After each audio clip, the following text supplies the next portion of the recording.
ఏపీలో ఎన్నికల వేడి రోజు రోజుకి హిటెక్కిస్తోంది. అయితే టీడీపీకి కంచుకోటగా నిలిచిన ఈ నియోజకవర్గంలో ఇప్పుడు కాస్త గట్టి పోటీ నెలకొంది.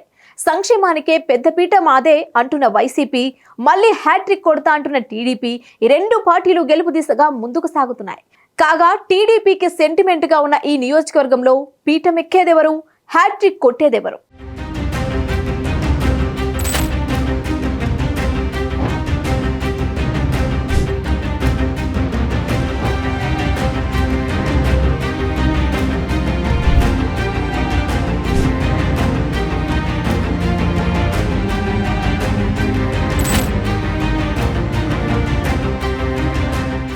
ఇచ్చాపురం నియోజకవర్గం ఉత్తరాంధ్రలోని చిట్ట చివరి నియోజకవర్గం ఇది. చెన్నై కోల్కతా జాతీయ రహదారిపై ఒడిశా వైపు నుండి వెళ్లేటప్పుడు ఆంధ్రప్రదేశ్ లో మొట్టమొదటి నియోజకవర్గమే ఇచ్చాపురం. ఆంధ్రప్రదేశ్ కు ఈశాన్య దిక్కు ఉన్న ఈ నియోజకవర్గాన్ని పార్టీ కార్యక్రమాలకు సెంటిమెంట్ గా భావిస్తారు. ఇచ్చాపురంలో అన్య మతస్థులు ఉన్న ప్రధాన మతంగా హిందువులు అధిక సంఖ్యలో ఉన్నారు. అటువంటి మత ఘర్షణలు లేని ప్రశాంత నియోజకవర్గం ఇచ్చాపురం. కులాలు వేరైనా మనసంతా ఒక్కటే అంటూ కలిసికట్టుతనానికి నిదర్శనం ఇచ్చాపురం. రాష్ట్ర రాజకీయాలను శాసించే శక్తి ఇచ్చాపురానికి ఉందని చెప్పవచ్చు. 1951లో అప్పటి ఉమ్మడి తమిళనాడు, ఆంధ్రప్రదేశ్ శాసనసభలో ఇచ్చాపురం నియోజకవర్గం ఏర్పడింది.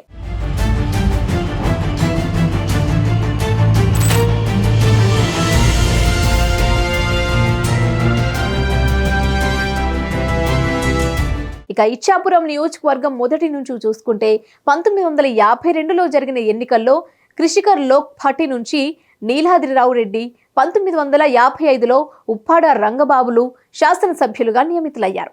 1962వ సంవత్సరంలో జరిగిన ఎన్నికల్లో భారత జాతీయ కాంగ్రెస్ నుండి కీర్తి చంద్రదేవ్, 1967లో స్వతంత్ర పార్టీ నుండి ఎల్కే రెడ్డి, 1972లో మరలా భారత జాతీయ కాంగ్రెస్ నుండి ఉప్పాడ రంగబాబు ఎన్నికయ్యారు. 1978 ఎన్నికల్లో జనతా పార్టీ నుండి బెందాల వెంకటేశ్వర శర్మ నియమితులయ్యారు. ఇక 1982 మార్చి 29న తెలుగుదేశం పార్టీని తెలుగు ప్రజల ఆరాధ్య దైవం నందమూరి తారక రామారావు ప్రారంభించారు. ఆ పార్టీ తీర్థం పుచ్చుకున్న స్థానికేతరుడు అయిన ఎంవి కృష్ణారావు వరుసగా 1983, 1985, 1989లలో అఖండ మెజారిటీ సాధించి శాసనసభ్యులుగా ఎన్నికయ్యారు. ఇక్కడ గమనించదగ్గ విషయం ఏంటంటే ఇచ్చాపురం ప్రజలు స్థానికేతరులను కూడా హక్కును చేర్చుకున్నారు. ఇక 1994 ఎన్నికల్లో స్థానికుడైన దక్కత అచ్యుతరామయ్యకు టీడీపీ నుండి శాసనసభ్యునిగా అవకాశం ఇచ్చి 1999 ఎన్నికల్లో మరలా ఎంవి కృష్ణారావును అందలమెక్కించారు. ఇక మార్పు కోరుకున్న ఇచ్చాపురం నియోజకవర్గ ప్రజలు భారత జాతీయ కాంగ్రెస్ అభ్యర్థి అయిన స్థానికేతరుడు నరేష్ కుమార్ అగర్వాల్ కు అవకాశం ఇచ్చారు. 2009 ఎన్నికల్లో మరలా టీడీపీ తన హవా చూపించింది. నూతన అభ్యర్థి స్థానికుడైన పిరియా సాయిరాజుకు శాసనసభ్యునిగా అవకాశం కల్పించింది.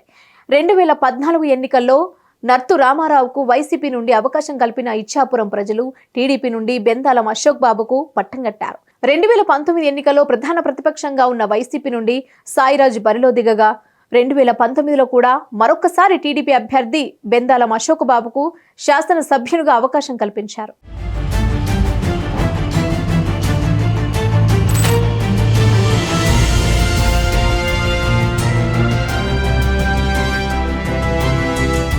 కాగా 2014, 2019 ఎన్నికల్లో టీడీపీకి పట్టం కట్టిన ఇచ్చాపురం నియోజకవర్గ ప్రజలకు సంక్షేమం అందడంలో పూర్తిగా విఫలమయ్యారని రాజకీయ విశ్లేషకుల వాదన. కారణం ఇక్కడ సరైన జీవనోపాధి లేక వలస కార్మికులు వలసలకై విదేశాలలో కార్మికులుగా పనిచేస్తున్నారు. అక్షరాస్యత విషయంలో కూడా టీడీపీ హయాంలో సరైన విద్యా వైద్యానికి మౌలిక వసతుల కల్పనకు, మరీ ముఖ్యంగా ఉద్దాన పీడిత కిడ్నీ వ్యాధి మూలాలను గుర్తించడం, దాన్ని రూపుమాపేందుకు ఎటువంటి ప్రయత్నం చేయకపోవడం లాంటి విషయాలను పరిగణంలోకి తీసుకుంటే ఇచ్చాపురంలో టీడీపీ పూర్తిగా విఫలమైందనే చెప్పాలి. ఇచ్చాపురం ప్రజలకు త్రాగునీటి కొరత ఎక్కువగా ఉంది. దాన్ని నియంత్రించేందుకు టీడీపీ ప్రభుత్వం ఎలాంటి ప్రయత్నం చేయలేదు అనేది వాస్తవం. ఇక్కడ ప్రయాణించే ప్రయాణికులకు సరైన రోడ్డు మార్గాలు లేవు. ఇచ్చాపురం ప్రాంతం పూర్తిగా వర్షాధార ప్రాంతం. చినుకు పడితే గాని చేను పెరగలేని స్థితిలో ఇచ్చాపురం రైతులు ఉన్నారు. ఇచ్చాపురం మీదుగా బహుదా నది, మహేంద్ర తనయ నది వెళ్తోంది. సరైన ఆయకట్టలు లేక నీరు వృధాగా బంగాళాఖాతంలో కలుస్తోంది. దీనికి తోడు ప్రతి ఏటా వచ్చే వరదల వలస వలన రైతులు తీవ్ర నష్టపోతున్నారు.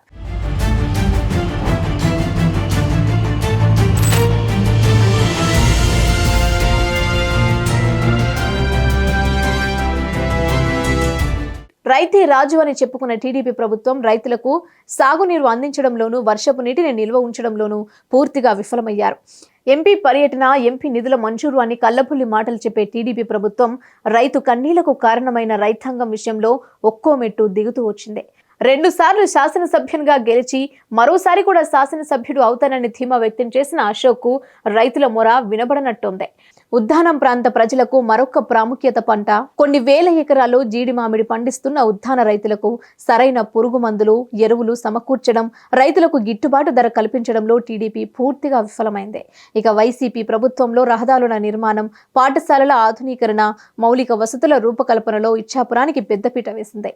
జగన్మోహన్ రెడ్డి ఇచ్చాపురంపై ప్రత్యేక దృష్టి సారించి 2 కార్పొరేషన్ చైర్మన్లు, 1 జిల్లా పరిషత్ చైర్మన్ లాంటి పదవులు కేటాయించడమే కాకుండా మౌలిక వస్తువుల రూపకల్పనకు పాటుపడ్డారు. ఇలా 2 పార్టీల నడుమ సాగుతున్న ఈ సమరంలో ఏ పార్టీ పీఠమెక్కుతుందో చూడాలి. మరి సమస్య లేని ఇల్లు ఉండదు, పరిష్కారం లేని సమస్య ఉండదు. బంధాలు గొప్పవి, బాధలు చిన్నవి. మీ సమస్యని మేము పరిష్కరిస్తాం. రండి మాట్లాడుకుందాం.